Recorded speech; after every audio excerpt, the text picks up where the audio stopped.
I think I've stumbled upon an old farm that somebody must have sold, because ain't nothing but tires. And I know I made a video a while back ago on this other side of the mountain.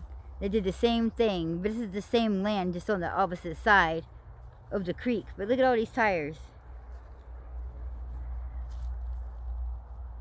Everywhere, everywhere, everywhere, everywhere, everywhere. Tires, tires, tires, tires, tires, tires, tires, tires, tires.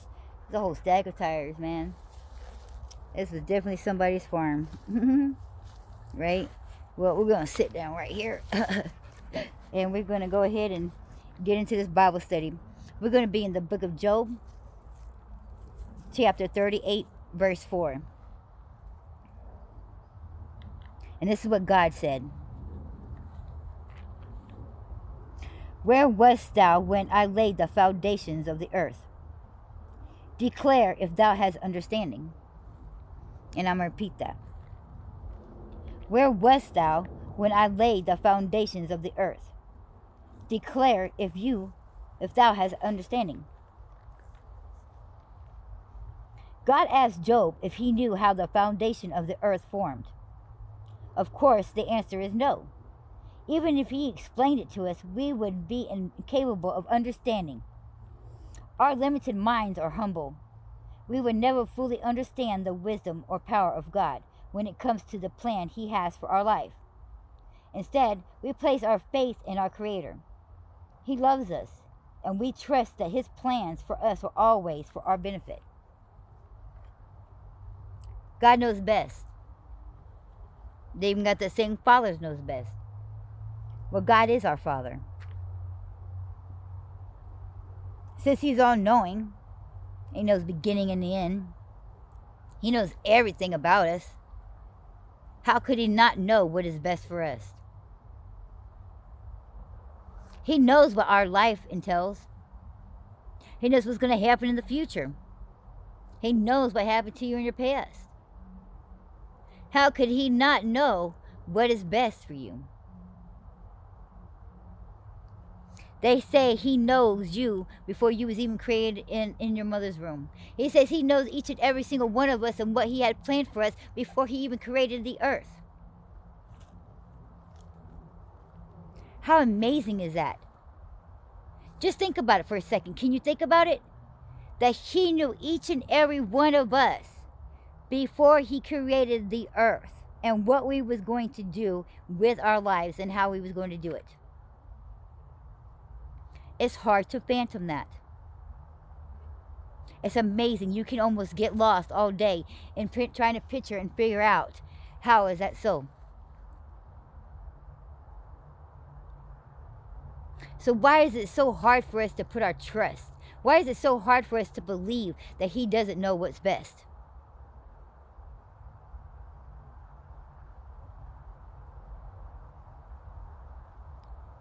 How can we not go all in when it comes to doing what he says?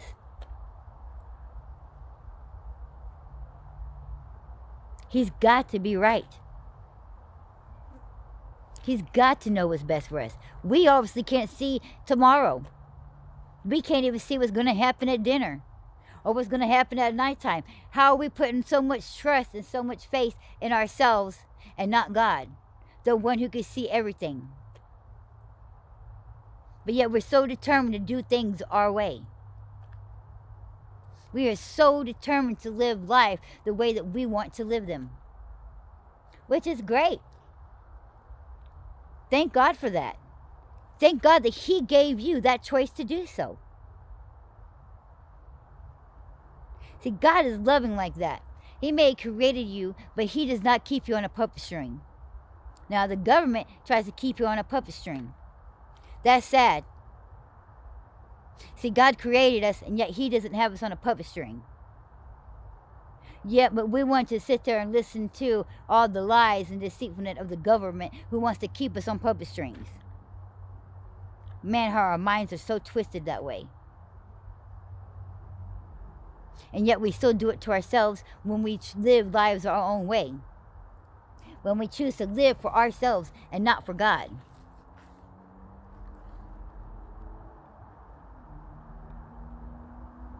Now see, he built angels. He made angels, certain angels, to sit there, and all they do all day long is sit there and sing praise. Holy, oh holy, oh holy. It says it right there in the scriptures. That he has angels that sit right there at the side of his throne, and they sing praises to him all day long, and that's all they do. He didn't do that to you. I'm not saying that it's bad, because that's God. Who would want to stand there in the presence of God and sing praises to him? But I'm sure, like with almost any job that people have out there, if you had to do it every second of every day and couldn't do nothing else, and he gave you the mind that you have right now, that you be thinking, man, I wish I could be doing something else. I see these other people over here doing this. I see that person doing that. I would like to go do that. Not saying that this is not great sitting here singing to God, but I would like to do something a little bit different.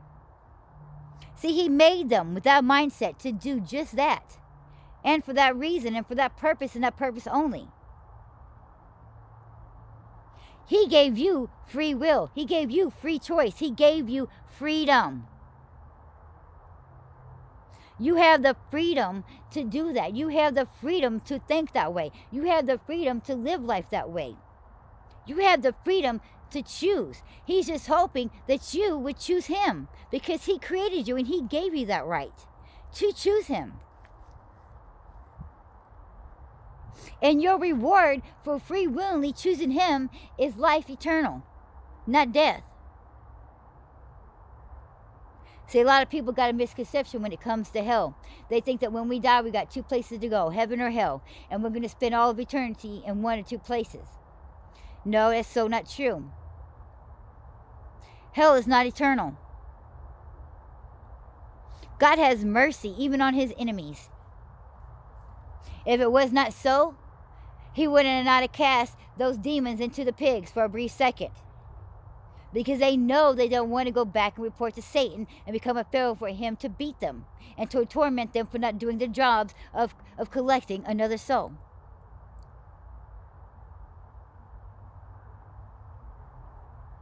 He's going to have mercy on those people in hell. He's going to allow them to be tortured. He's going to allow them to live out their sentence and what they've earned in hell. And then when their time is up, he's going to let them die. Now, you can sit there and argue with me all you want to, but it says to know the truth is to read the scriptures. And in the scriptures, it says if you choose me and if you follow me, you will get the salvation. You will have the gift of eternal life. Why would we get the gift of eternal life and the people who don't do so get the gift of eternal life?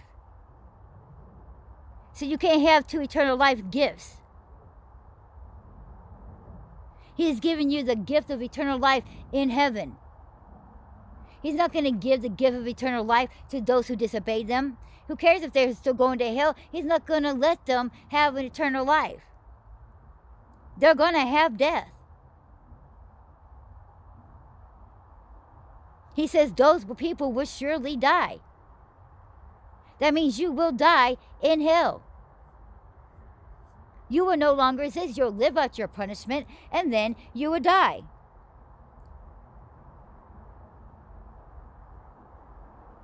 And then God will take everybody up there, and once the tribulation and all that stuff is done, Jesus will come up from, Satan will come up from the ground, and he'll have to roam this earth for 1,000 years by himself with nobody on this earth and be in torment of his own mind. And then after he has served those 1,000 years being in torment of his own mind and in his own hell, because there's nobody going to be left to torment, because all the people in hell that he has to torment will die. So he will be left to his own self. And after he served that punishment for 1,000 years, God will then come back.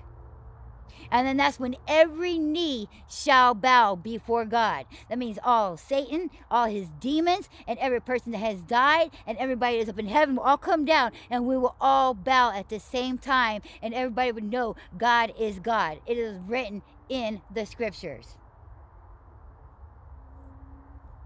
That's why y'all got to pay attention. Y'all can't be led by these false teachings. Read the Bible for yourself. Know the truth for yourself.